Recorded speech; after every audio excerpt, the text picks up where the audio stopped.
홍봉재 정치쇼 토요일 2부 순서 시작하겠습니다. 자, 과학이 정치를 만났을 때 강원도 양구에서 오지 않으신 과학 전문 기자 강양구 기자 자리하셨습니다. 네, 안녕하십니까, 강양구입니다. 제가 막 이렇게 까불면 행복하죠. 네, 기분 좋습니다. 예, 저는 늘 까불어야 돼요. 까불대는. 자, 오늘 무슨 소식 갖고 오셨어요? 오늘 이제 2017년 마지막 방송인데. 마지막 방송이에요. 네. 내일 하루만 지나면 2018년. 예, 2018년이. 네. 예, 황금개띠라 그래요. 아, 그래요? 황금개해. 개해구나. 개휴? 그게 무슨 얘기인지 아세요? 개휴? 그게 무슨 뭐예요? 모르겠습니다. 전라도 가면 물어볼 때 개고기 먹냐 그거 개휴? 오늘 개해라고 하는 거 똑같네. 개휴? 개허요. 자, 오늘 무슨 뉴스? 네, 무슨 오늘 소식? 제가 이제 올해 중반 정도에 이제 이 정치쇼에 합류를 해가지고 이제 방송을 여러 번 했었는데 가장 많이 나온 키워드가 이제 4차 산업혁명. 4차 산업혁명. 일자리. IoT. IoT 등등을 얘기했었는데 가만히 복귀를 해보니까 드론 얘기를 안 했었더라고요. 오, 정말 궁금해요. 네, 드론. 우리나라 법적 관계도 어떻게 되는지 서울에서 또 드론 못 뛴다는 얘기도 있고. 네네. 그러니까 이제 취미로 지금 이미 드론 즐기시는 분들 굉장히 많으시고, 가격도 싸지고요. 네, 가격도 싸지고 그래서 이제 드론이 이제 그 일상생활 속으로 이제 깊숙이 확 들어왔고 그리고 다들 드론 뭔지 다 아시잖아요. 예를 들자면은 뭐 예능 프로그램에서도 드론 빠지지 않고 등장하잖아요. 이제 그 예능 프로그램에서 이제 그 공중 촬영할 때 다 그 드론 날려가지고 촬영을 하는 거니까. 그리고 최근에는 이제 그 한 예능 프로그램 덕분에 드론 자격증을 따는 게 필요하다 뭐 이런 식의 이제 열풍 같은 것도 이제 불고 있기도 하고. 따야 돼요? 네. 드론 자격증이라는 게 있거든요. 그래서 이제 오늘은 좀 전체적으로 드론이 바꿀 세상은 어떤 모습이고 그 과정에서 생기는 여러 가지 부작용들을 또 과학자나 엔지니어들이 어떤 식으로 극복하려고 노력을 하고 있고 그게 또 우리 일상생활이나 우리의 삶에 미칠 변화는 어떤 것인지 등등을 좀 종합적으로 한번 이야기해보는 시간이 되도록 준비를 해왔습니다. 진짜 이게 특히 얼리 어답터들. 네. 드론에 관심 많아요. 근데 이제 막 띄우고 싶어해. 봉도사님 영어 잘하시니까 드론의 어원은 뭘까요? 드론. 드론 질문하시네. 어떤 단어, 어떤 의미의 단어일까요? 모르겠는데요. 그러니까 드론이 이제 사전에서 드론을 찾아보면은 이제 저희가 아는 드론이 아니고요. 원래 드론의 진짜 의미는 벌이 날아갈 때 윙 하는 소리 있잖아요. 붕. 그런 진동 소리를 드론이라고 하는 거예요. 근데 왜 그런 드론이라는 이름이 붙었을까? 그게 이제 저도 좀 궁금해가지고 방송 준비하면서 찾아봤는데 그 오늘날과 같은 그 드론 모양의 원초적인 모형이 어떤 것이었냐면은 2차 세계대전 때 영국에서 개발한 퀸 비라고 하는 퀸 비요? 네, 퀸 여왕의 벌. 퀸스 비. 퀸 비. 퀸 비라고 하는 이제 그 무인 정찰 비행기가 있었는데 그게 오늘날과 같은 드론의 가장 원형에 가깝다고 해요. 그리고 베트남 전쟁 때도 이제 그 미군이 베트콩들을 정찰하기 위해서 또 이제 무인 정찰 비행기를 띄웠는데 그 비행기 이름은 파이어비였어요. 대충 이제 감이 오시죠? 파이어비. 그러니까 그 오늘날의 드론의 원형이라고 할 만한 것들이 다 이제 그 군사 목적으로 군대에서 개발이 되었었는데 그때 이름을 붙일 때 다들 벌을 붙인 거예요. 그래서 이제 그 연장선상에서 이 지금 우리가 알고 있는 드론의 이름도 벌이 이제 날개짓 할 때 내는 윙 하는 소리를 따와서 이제 드론이라고 이름을 붙였다고 생각이 됩니다. 그래서 사실 이제 그 드론의 역사를 살펴보면은 거의 1980년대까지는 사실은 군사 무기의 역사라고 생각해도 거의 무방합니다. 그러니까 전쟁이 한창일 때는 또 드론 개발이 막 되다가 전쟁이 끝나면은 또 잠시 소강 상태에 있다가 뭐 이런 식으로 보통 이제 발전을 해왔더라고요. 그러다가 이제 어쨌든 이제 21세기가 되고 나서는 드론이 이제 뭐 군사 목적으로 방위 산업 분야에서도 여러 가지로 활용이 되어 오지만은 뭐 재난 구조, 농업, 측량, 물류, 해양 환경, 문화재 보호 등 굉장히 다양한 용도로 막 확산이 되고 있고 예. 뭐 아까도 이제 오프닝 때 잠깐 말씀을 드렸습니다마는 뭐 언론이나 방송의 보도나 취재, 뭐 부동산, 관광, 문화재 같은 영상물 제작, 심지어는 두바이에서는 드론 택시의 시험 운전도. 드론 택시. 드론 택시. 날라가요 택시가? 아니, 택시가 날아가는 게 아니라 드론으로 사람을 날라본 거죠. 에? 네. 그럼 그 소형 비행기네요. 그 소형 비행기죠. 아 드론으로 그러니까 캐나다에서는 택배 네, 이용한다. 택배. 그러니까 이제 많은 경우에 이제 그 한 뭐 60년대 70년대 21세기에는 이런 세상이 열릴 거야 하면서 이제 예측들이 굉장히 많았었잖아요. 개인 비행기. 그때 개인 비행기. 예. 그때 개인 비행기가 예측이 되었었는데 사실 개인 비행기는 지금 뭐 이렇게 보면은 없잖아요. 없죠. 개인 비행기는 사실 그리고 굉장히 비효율적으로 굉장히 어려워요. 사실 뭐 활주로 같은 것도 필요하고 그렇죠. 기름도 굉장히 많이 그래서 먹고. 지금 개발하고 있는 게 곧 상용화된다는 게 그 자동차와 비행기 겸용. 네, 그리고 이제 뭐 수직으로 수직으로 이착륙하고 뭐 이런 것들이 개발이 되고 있는데 제가 보기에는 10년 안에 상용화 될까요? 안 될 것 같고요. 그건 아마 사장되는 기술이 될 것 같고요. 오히려 개인 비행기에 좀 더 가까운 어떤 것이 있다면은 드론. 저는 그게 드론과 뭐 접목이 되는. 네, 접목이 되는 어떤 것일까, 어떤 것이지 않을까라는 생각이 듭니다. 그럼 앞으로 참 드론 세상이 오네.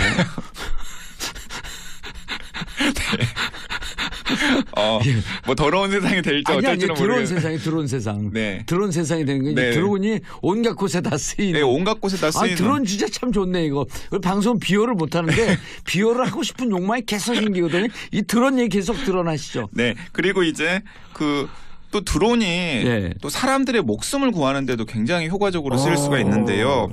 특히 이제 재난이 나면은 사람들이 재난 지역에 빨리 가기가 어렵잖아요. 예.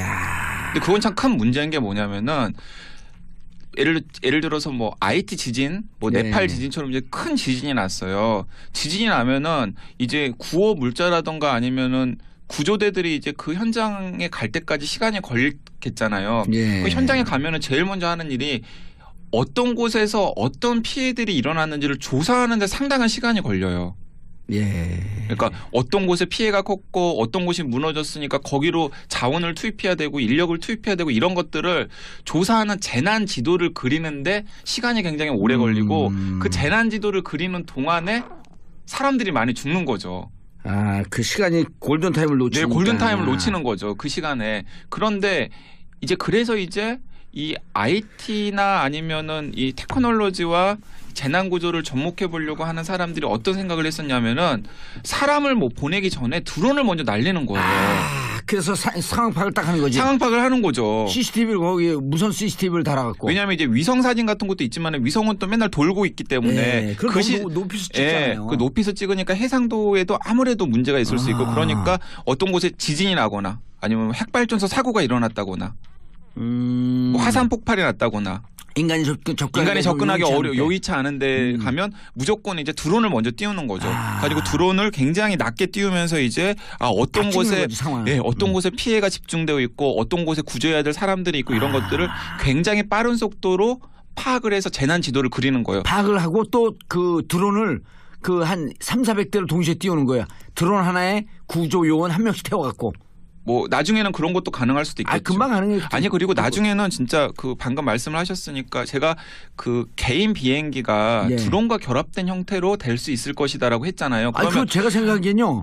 3인용 드론을 띄우는 거예요. 그래서 그 구조원이 혼자 딱 타고 가갖고 한 명씩 구조해갖고 드론을 다시 띄워갖고 나오는 거야 거기서. 네. 그런 구호 장치 이런 거 해놓고. 드론을 이용해서 실제로 사람을 구조하는 것까지도 가능해질 수도 있는 그래서 거죠. 이제 앞으로 21세기 시간이 지나면서 초등학교 동요책에 노래기가 아니라 음악 시간 노래가 바뀌는 거예요. 그 전에는 떴다 비행기 이거잖아요. 이제 떴다 드론 날아라. 네, 그리고 이제 방금 이제 귀향에 이제 드론이 사람을 구할 수 있다는 얘기를 했으니까 드론에다가 열감지 센서 같은 걸 부착을 하는 거예요. 그럼 사람이 어디 있는지를 알 수 있는 거죠. 그러네요. 예를 들면 뭐 예를 들어 뭐 눈사태라던가 아니면은 지진으로 건물에 갇혀 있을 때 예. 열을 감지하는 드론을 띄운 다음에 하면은 이 건물 밑에 사람이 있어. 이 눈 밑에 사람이 있어라고 이제 특정 지역을 찍어주면은 바로 거기에 인력이 투입되어 가지고 사람들을 구출할 수도 있는 거죠. 근데 제가 얼마 전에 유튜브한테 그거 한번 그 링크하고 보내드릴게요. 이런 그거 못 찾을 것 같은데 요런 손바닥만한 소형 드론이 있어요. 네네네. 근데 이 소형 드론이 그냥 개인 살상 무기야. 맞습니다. 수만 개로 쫙 뿌리는데 그래갖고 테러리스트를 잡거나 적을 섬멸할 때 이 헬멧을 쓰고 있어도 머리를 딱 공격하는 순간 두개골이 다 부셔지면서 사망에 이르는 거예요. 그런데 핵심이 여기에서 이 사람이 좋은 사람인지 나쁜 사람인지 감시해서 판단하는 그 테러리스트만 골라갖고 공격을 하는 거예요. 네. 이 유튜브 봤어요? 아니 근데 저는 그 유튜브 동영상을 보지는 못했는데 네. 테러리스트들을 효과적으로 감시하고 그다음에 뭐 때로는 특정 테러리스트를 이제 암살하는 용도로 드론이 사용될 가능성이 있죠. 왜냐하면 안면인식 기술이 굉장히 발달했잖아요. 그러니까 안면인식 기술 그 인공지능 안면인식 기술을 드론에다가 일단 심은 다음에 이제 드론이 가가지고 싱크로율 90% 혹은 95% 이상이 넘어가서 본인이라고 확정이 되면 그리고 또 그 영상을 보는 사람이 뭐 체크를 해줄 수도 있겠죠. 예. 그러면 그 사람을 이제 드론이 이제 공격을 해가지고 암살하는 일이 가능할 수 있는 거죠. 자, 근데 여기서 우리 영화에서 드론이 막 그 드론이 그러니까 사이버 인간이 지배하는 우주 전쟁에서 드론이 인간을 공격하는 거 보면서 너무 끔찍했잖아요. 그런데 이제 그런데 자, 어떤 정부가 예를 들어 미국 정부가 테러리스트들을 처단하는데 드론을 사용할 수 있다면 정반대로 테러리스트들이 테러를 하는 용도로 드론을 사용할 수도 있는 거잖아요. 그러니까 그게 이제 드론 세상의 부작용 중에 하나인 거죠. 위험해요. 예를 들자면은 어떤 정부가 봉도사가 굉장히 위험한 정치인이라고 일단 딱 낙인을 붙인 거예요. MB가 그렇게 붙였잖아요. 낙인을 붙인 거예요. 그래서 저 봉도사를 제거해야 되겠다. 무서워요. 그러면 진짜 드론 테러에 동원하는 드론을 날려가지고 봉도사에게 해해를 끼칠 수 있고요. 그리고 이제 하지만 누가 배워갖고 진짜 그럴 것 같아요. 더 큰 문제는 뭐냐면 지금도 드론이 그런 용도로 활용되고 있는데 몰카용 드론. 몰카를 찍는 용도로 드론이 굉장히 많이 활용이 되고 있어요. 그러네요. 예. 야, 그거 위험한데. 그 뉴스로도 나왔는데요. 예를 들자면은 내가 제일 위험한데. 해수욕장 탈의실. 해수욕장 탈의실에 지붕 없는 탈의실 많잖아요. 그렇죠. 지붕 만들면 또 뜨거워요. 그러니까 지붕 없는 해수욕장 탈의실 많잖아요. 간이로 설치해놓고 지붕은 없고 그냥 샤워기만 설치해있는 해수욕장 탈의실 많잖아요. 근데 거기에 이제 드론을 날리는 거예요. 아니 그리고 보통 화장실도 문 위로 들여다볼 수 있잖아요. 네, 그러니까 드론을 날려가지고 무음 드론을 날리는 실제로 그게 문제가 돼가지고 뉴스에서 나와서 경찰이 수사에 착수한 사례도 있었는데 드론을 날려가지고 이 제주도에 있는 한 해수욕장에 지붕 없는 그 여성 탈의실을 찍은 겁니다, 막. 그렇게 찍은 영상이나 사진들 같은 것들이 또 이상한 용도로 막 유포가 되고 그다음에 아파트 예를 들어서 아파트 고층을 선호하시는 분들이 있잖아요. 프라이버시 때문에. 근데 드론을 날려가지고 호텔이나 아파트의 고층까지 드론을 날려가지고 그 안에서 그 은밀한 여러 가지 것들을 하는 것들을 드론이 또 찍어가지고 그런 것들을 또 막 유포시키는 그런 일이 있을 수가 있는 거죠. 그거야말로 드론이다 진짜. 네, 그렇죠. 더러운 드론인 거죠, 진짜. 그러니까 이제 이 드론이 아까도 말씀드렸지만은 진짜 사람을 구하는 그런 용도로도 사용될 수 있지만은 안 좋은 데는 많이 쓰겠네. 사람을 죽이는 용도로도 이미 사실 굉장히 많은 그 군사용 드론들이 맞아요. 이 테러리스트들을 표적 살해한다고 해서 날리는데 사실은 이제 그 민간인들을 공격을 오인 공격을 해가지고 이제 민간인들의 목숨을 잃은 사건이 이제 중동 지역에서 굉장히 많이 일어났는데 아니 이미 우리 성주의 사드 부대 그걸 북한이 드론 보내고 다 찍어갔대잖아요. 그렇죠. 어떻게 그렇게 노출을 시켜놔? 우리가 사용하고 올라가서 봐도 그 중요한 전략적 물체가 다 노출이 되는 거예요. 그러니까 그렇게 그냥 촐랑거리면서 빨리 그 신속하게 된다 그러면서 대비 없이 하니까 그거 다 노출됐잖아요. 그러니까 이제 그 드론이 찍어왔지. 네, 그 드론이 진짜 그러니까 드론 기술이 너무나 발달을 하면서 그 저희가 상상도 못하는 긍정적인 방향으로 쓰일 수 있지만은 또 한편으로는 사람을 죽이거나 아니면 사생활을 침해하거나 혹은 그런 여러 가지 또 부작용의 사례들이 굉장히 많이 늘어날 수 이런 건 있다라는 가능하지 겁니다. 않을까요? 그 에베레스트 제가 등반하고 싶어요. 네.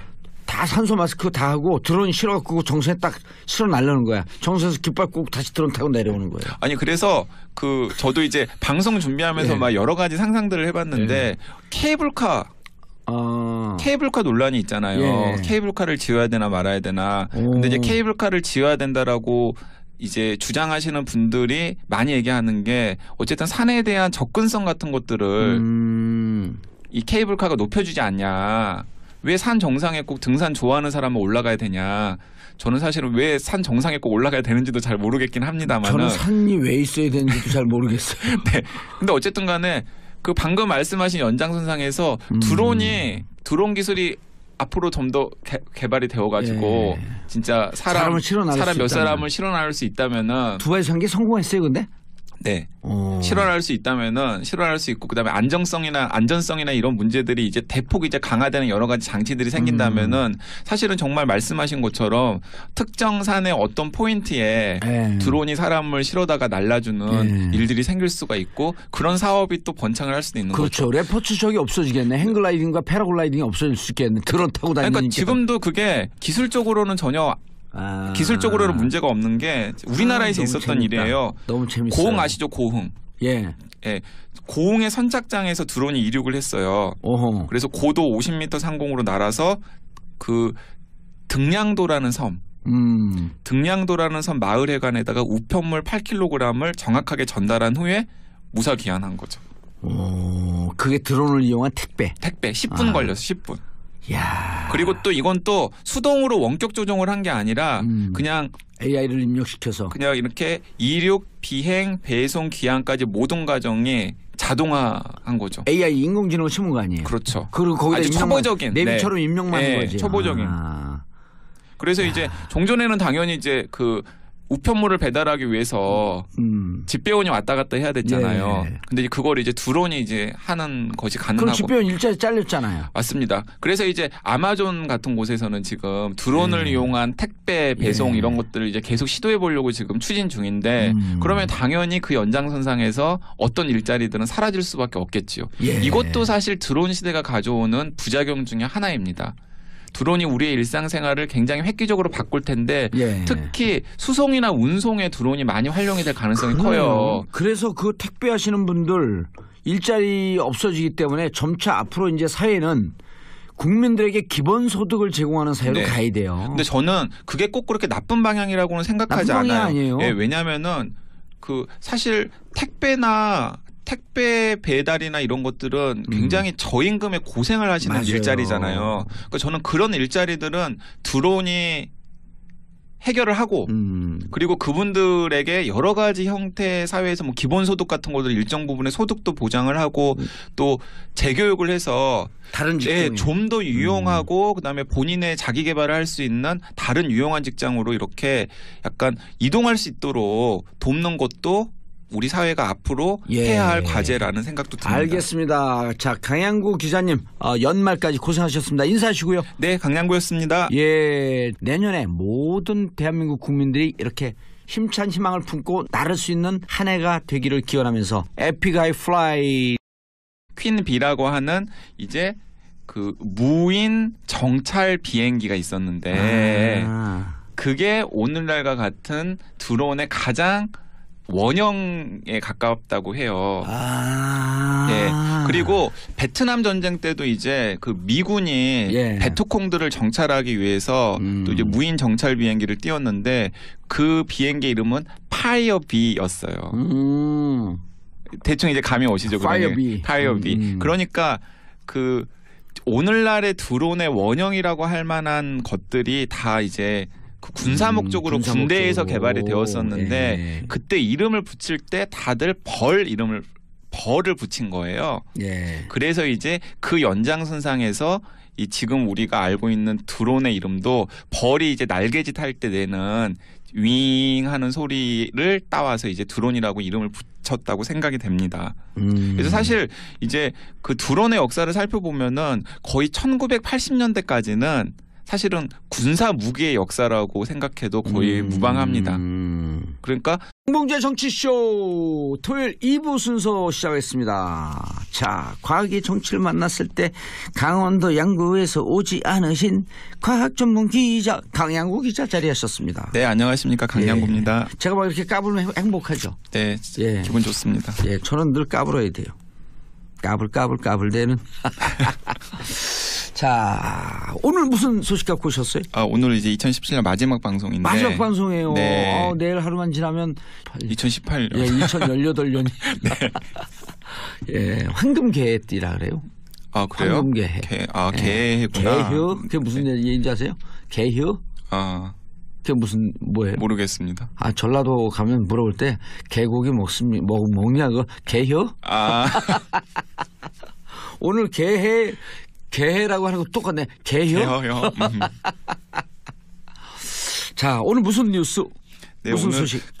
제가 이제 올해 중반 정도에 이제 이 정치쇼에 합류를 해가지고 이제 방송을 여러 번 했었는데 예. 가장 많이 나온 전쟁이 한창일 때는 또 드론 개발이 막 되다가 전쟁이 끝나면은 또 잠시 소강 상태에 있다가 뭐 이런 식으로 보통 이제 발전을 해왔더라고요. 그러다가 이제 어쨌든 이제 21세기가 되고 나서는 드론이 이제 뭐 군사 목적으로 방위 산업 분야에서도 여러 가지로 활용이 되어 오지만은 뭐 재난 구조, 농업, 측량, 물류, 해양 환경, 문화재 보호 등 굉장히 다양한 용도로 막 확산이 되고 있고 예. 뭐 아까도 이제 오프닝 때 잠깐 말씀을 드렸습니다마는 뭐 언론이나 방송의 보도나 취재, 뭐 부동산, 관광, 문화재 같은 영상물 제작, 심지어는 두바이에서는 드론 택시의 시험 운전도. 드론 택시? 드론 택시. 날라가요 택시가? 택시가 날아가는 게 아니라 드론으로 사람을 날라본 거죠. 네. 그럼 그 소형 비행기네요. 그 소형 비행기죠.